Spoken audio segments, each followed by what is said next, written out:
Hey there, everybody. Just want to come at you with a little video.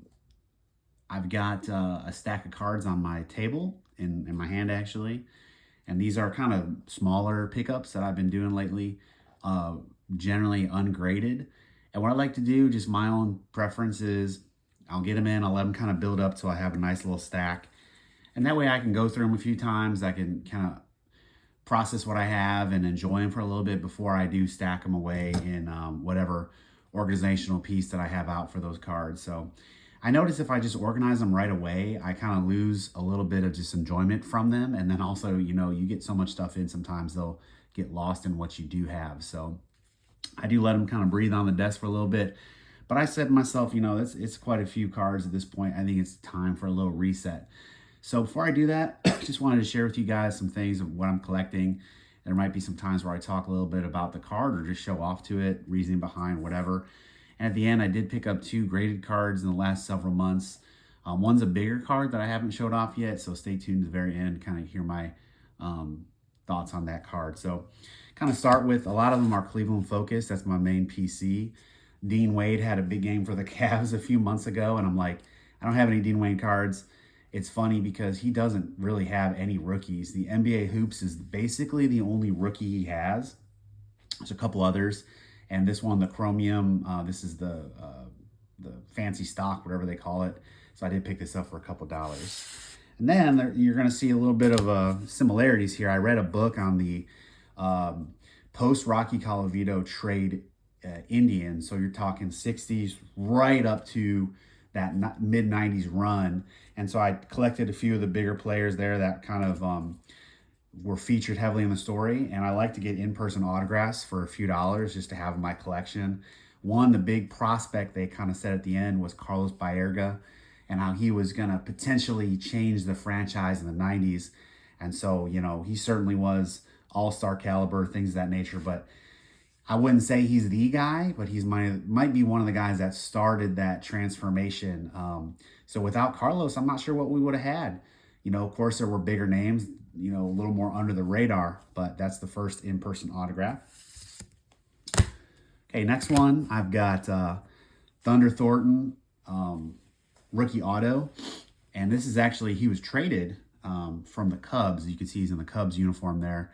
And he was just the teams of that era in the 70s just were kind of, they were bad and they had a rough clubhouse. But Thunder Thornton, he was mentioned and kind of spoken of as the clubhouse leader in a positive way. He was very respectful to those around him and started building that culture up. And he was, somebody that I wanted to make sure I represented in my collection. Okay, this one, Super Joe Charbonneau. He was supposed to be that next guy that came through. You can kind of read on his career. He was Rookie of the Year, had, almost like this crazy Grady Sizemore energy, this Mike Trout type physicality out there. He would open beer cans with his teeth, and just the people loved him. But you can read up onto what happened to him. He had some injuries and never really made it from there. Okay, going back on Cavaliers, Jalen Tyson, he impressed me a few times. I saw him live in Houston. He put 25 points up against the Rockets and was battling Kevin Durant all day. Again, I just wanted to get a rookie auto of his. I do love the Don Russ optic. The rated rookie, is very, very nice. Of course, it's Panini, so it's a stupid sticker, but that's all we got. I liked him in this jersey in the Cavs uniform. And I picked it up early on in the season. It's done okay. Okay, then we're kind of to where I'm at. We were to the Winter Olympics. I put in for a couple Tops Now, and I think this is a really cool card. It's the dual gold medal winners. So there's Megan Keller and Jack Hughes. Sticking with the Olympics theme, I've got the Jack Hughes solo, first gold medal since 1980. I think it's just really cool to commemorate. And then probably the most famous of that time too, we've got Alyssa Liu. She was a gold medalist as well. I think the whole nation loved her. So I wanted to get a couple of those cards. I only got one of each. I don't do the multiple. People are chasing. There's some incredible hits with the autographs and the parallels, but I'm not one to pay hundreds of dollars to get all that base cards. So I just pick one up. You know, I think of it as like a little lotto ticket. So, you know, every once in a while you might hit something, which I'd have in the past. But these print runs were so high, I didn't really have much of a expectation, but it was still fun just to kind of get in with that what if. Like, and if you don't want to even play that, just go on eBay, and I think they're $8 plus some shipping on tops now. But you can get the bases for like $2, $3, $4 or less sometimes, because people do need to unload when they buy 200 of these things. They're going to be left with 199 of base. So if that's all you want, just pick up the base. Okay, recently debuted for the Guardians. The jury is out whether he's having a hot start or a bad start. What people will say is he's struggled at every level, and then he figures it out. What I love about Travis is his physicality, his hustle. He loves the game. He's evidently just the first one there, along with Jose, and the last one to leave. And I love his approach to the plate. You know, the hits aren't coming yet, although I think they will, but the at-bats are what matter. He's drawing walks. He's putting himself in good positions. He's hitting the ball hard, and I do think that'll come through in time. This one's kind of random, switching gears. I saw an example of this card, and I ended up loving it. The Gale Sayers. I think this is 1969. Don't quote me on it, but it's a 60s Gale Sayers. And I bought it on Facebook because it presented so well with the deep color. Yeah, the edges are a little rough, but take the edges away and a little bit of corners. The overall card, I think, presents really well. My favorite player all time, Jose Ramirez. This is his chrome image variation, so you're going to see a couple of these. I think this is his first chrome image variation. I'm actually kind of disappointed in the actual image they picked, which I'll give you an example of a cooler one next. But still, I want to have it for the collection. Okay, next up, another image variation, and I bought this before he started his hot start. I'll just kind of let you see it, and maybe I'll flip it this way. But that's the Mike Trout chrome image variation, sign in the hat there. I do love the set, and I think Topps Chrome is, you know, for collectors, probably the sweet spot of like value and potential upside too. So I love variations. I think it's one of my favorite things to collect of the players, and Mike Trout will be one of the best all time.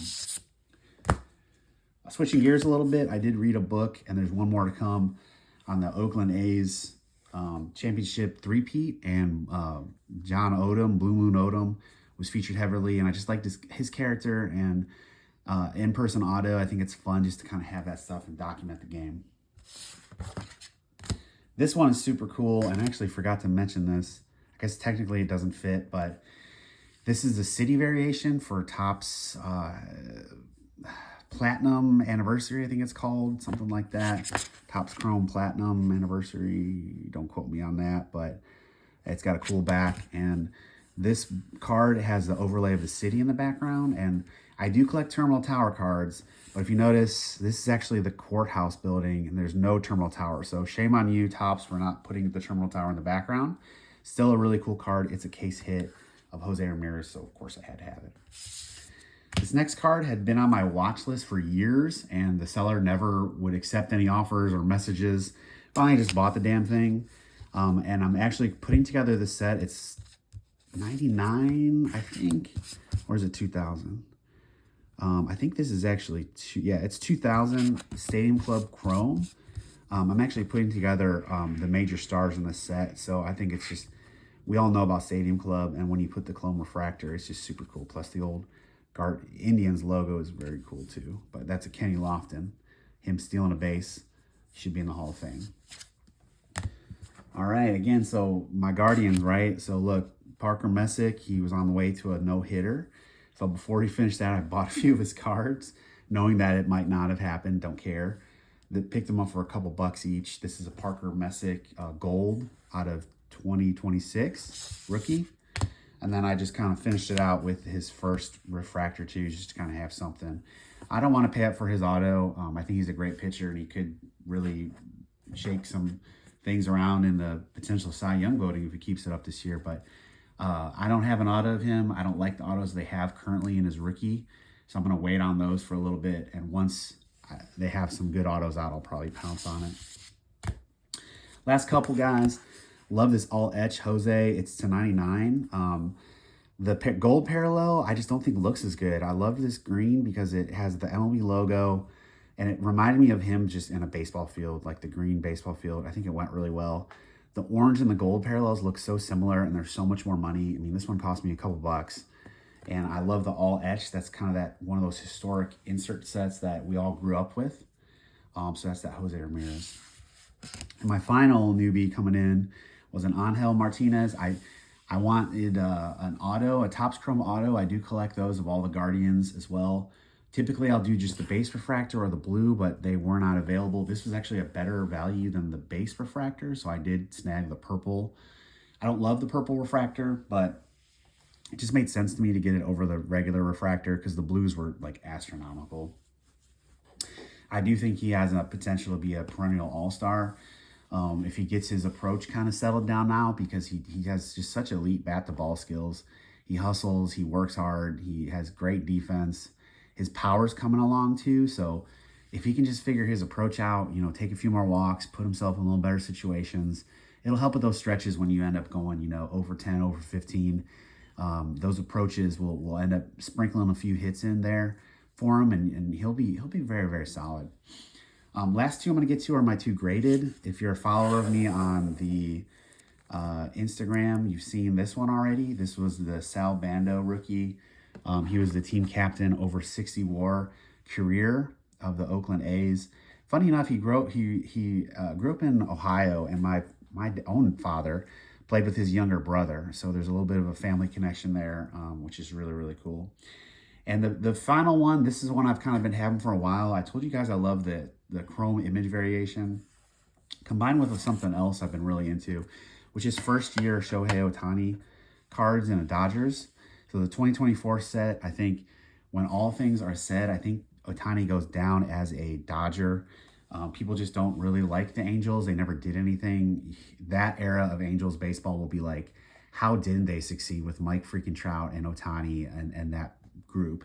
Whereas he's already winning world championships with the Dodgers. So combining that love of a few things, this card I think is going to do well overall. The cool image variation, I mean, it's just different. It doesn't look like a normal chrome card. When you get back to that Jose Ramirez card of him just kind of standing in the outfield, it could be a typical chrome card. But this one, instantly, anybody who knows it will be like, that's an SP, that's a short print, that's a variation. So it's got a few things going for it, being Ohtani, who is going to be remembered as the best of this era. It's got first year Dodgers. It's got a great set, Topps Chrome. And then the fourth thing, guys, is the PSA 10. And I've been saying this a lot. It's no surprise, but the power of the PSA 10 doesn't make sense to me. But it's just always going to be that extra amount, and people just go wild for it. So I did pay up for this. I think I set the overall record. So I'm down. If when I track it overall, the value of the card, I'm down on it, but each sale pushes that overall value up. And I did have one sale more recently that was just about what I paid for it. So I would imagine just kind of over time next year, as more of these come out, this card is just going to continuously increase in value. And again, being that first year in Dodgers, I think is just the cherry on top of the cake. So that's what I've been collecting lately. I'm going to go ahead and organize these away now that I've had time to kind of sit and process and enjoy them for a while. And then, you know what? I might take them back out every so often, just as you do when you enjoy your collection. Everybody's going to do that differently. I do encourage you guys just to take a look at what you got every once in a while, flip through some cards, build some weird sets, take them out and display them in cool ways. That way, you know, you really can appreciate what you have. So when I look back on it, quite a bit of modern, which is why this time of year is the market heats up for modern. The excitement of the game, and you get the highlight reels, you get the potential no-hitters, all that stuff. So I kind of fell along with what the hobby in general is doing, which I enjoy it. I'm just kind of going with things. I'm not really selling a whole lot right now. But that's what I got, guys. Hope you enjoyed it, and talk to you later.